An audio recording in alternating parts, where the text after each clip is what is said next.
butang. Pare, na. Laban mo.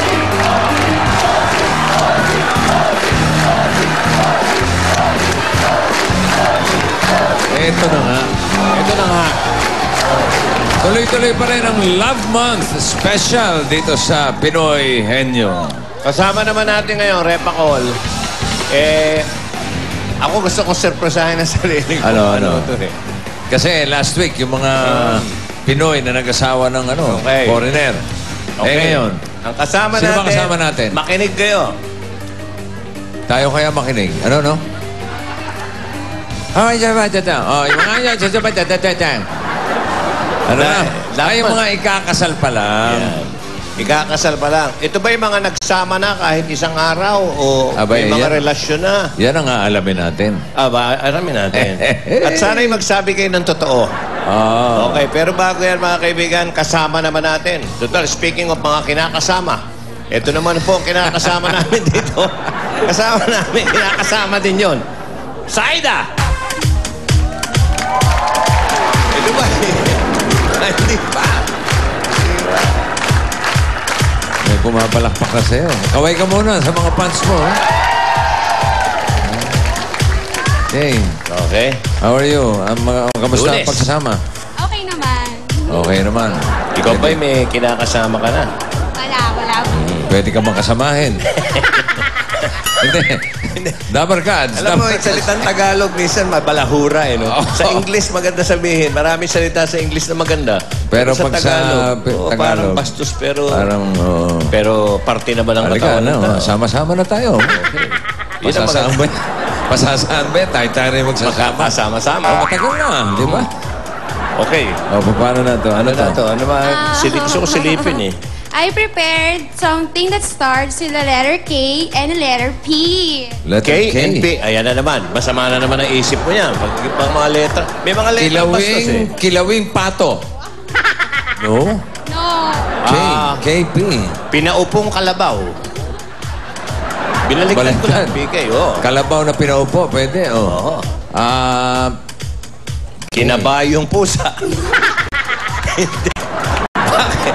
Mga pusa nagkakabayuhan din yan eh. Minsan nagpatungan gano'n, nag-aaway eh. P. Pechay. Baka, ano to, vegetarian na ngayon. Ito ba'y basa o tuyo? Tuyo. Tuyo. Okay. Mas parang pinayihin nyo eh. So, ano yung KP na yan? I prepared polvoron and kuchinta. PK! PK nga, oo. PK, hindi KP. Pulburon at kutsinta.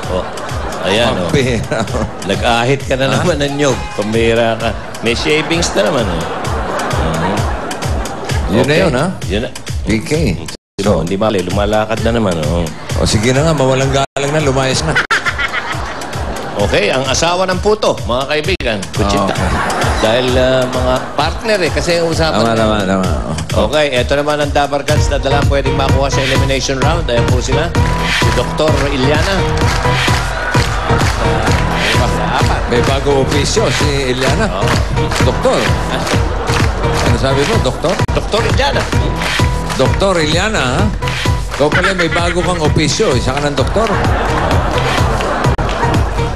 Doktor na? Hindi, mamaya, explain kasi. Yung mga may sakit lang sa pato. Hindi ko alam yun, ha? So, nasa simbahan. Okay, explain mo sa akin, Dok, mamaya, ha? Okay. Alamin mga natin kaibigan. ang love story ng ating unang pares. Annalyn Calma and Jemar Santos. Hindi naman po masasabi kung kailan po dumarating yung ganyan. Yun po, nagkataon lang po siguro na binigyan po kami ng pagkakataon na para po magkakilala. Sa loob po ng 7 months, nakita ko po sa kanya yung nahanap ko sa isang lalaki. Tsaka halos sa araw-araw na din po, nandito po siya eh. Hindi naman po na susukat po kung gaano katagal. Makikita yung pagmamahalan natin. Yung importante po, yung makikilala natin yung bawat isa at kahit sa iksi lang ng panahon, minahal natin hanggang ngayon. Nagkakalala po kami dito po sa munting sari-sari store niya. Siguro po, na-lover parasite po ako na hanggang ngayon po, ito, minamahal ko na handa ko pong pakasalan. Nararamdaman ko na siya na talaga yung para sa akin, kahit sandaling panahon lang kaming kakilala. YP ko, sa iksi lang ng ating pagkakilala pero minahal natin ang bawat isa na hanggang ngayon. Pero sana, dinadalayan ko na walang magbabago. Kung hanggang saan yung magiging buhay natin, isa lang masasabi ko, mahal na mahal kita. Habi ko, sana wag kang magbabago, yung pagmamahal mo sa akin. Be good. Pagpatuloy mo lang. Mahal na mahal kita. Ako si Jemar Santos at ito pong pinakamamahal kong si Annalyn Calma na handa ko pong pakasalan sa March 27. Katuka na po mga kapuso.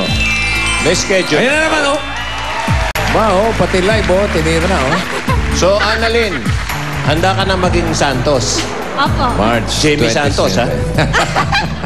Jemar Santos. Jemar Santos. May date na eh. Kamagano ko pa si Jamie Santos? Kung pwede lang po, sir. Hindi. Oo, hindi. Oo, sir. Hindi. Ayaw niya. Sana hindi. Okay. Okay. Paano? Alamin natin kung sino ang tagatanong. Si Mrs. To Be. Annalyn, ikaw ang tagatanong dyan ka sa kaliwa. Annalyn, Jemar. March 27. March Ba't yun ang 27? napili yung date? Darling, ba't yung March 27? Meron bang kahalagahan yan?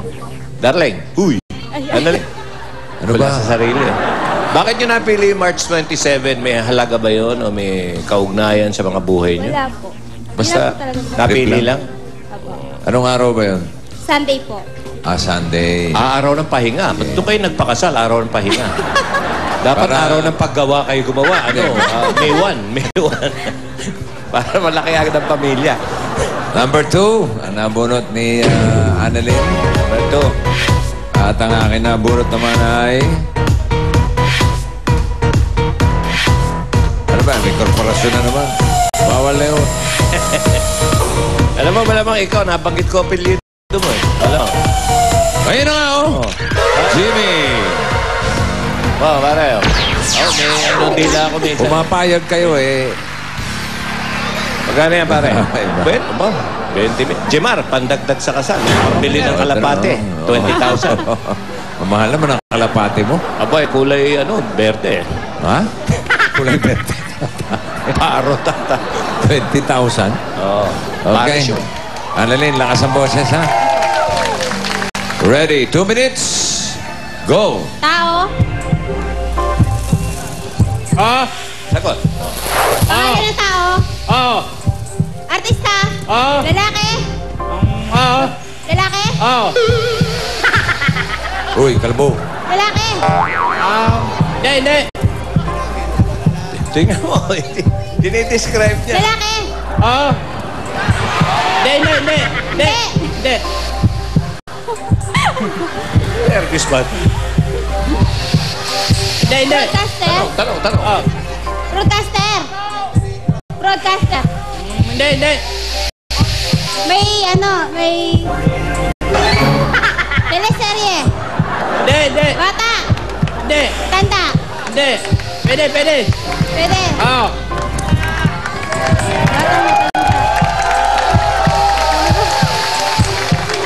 Malamang yung March May 27. alabas. Kaya. May palabas. Pwede. Tanghali. Pwede. Umaga. Ay, tanghali. Babae. Oo. Bata. Hindi. Lot-lot. Hindi.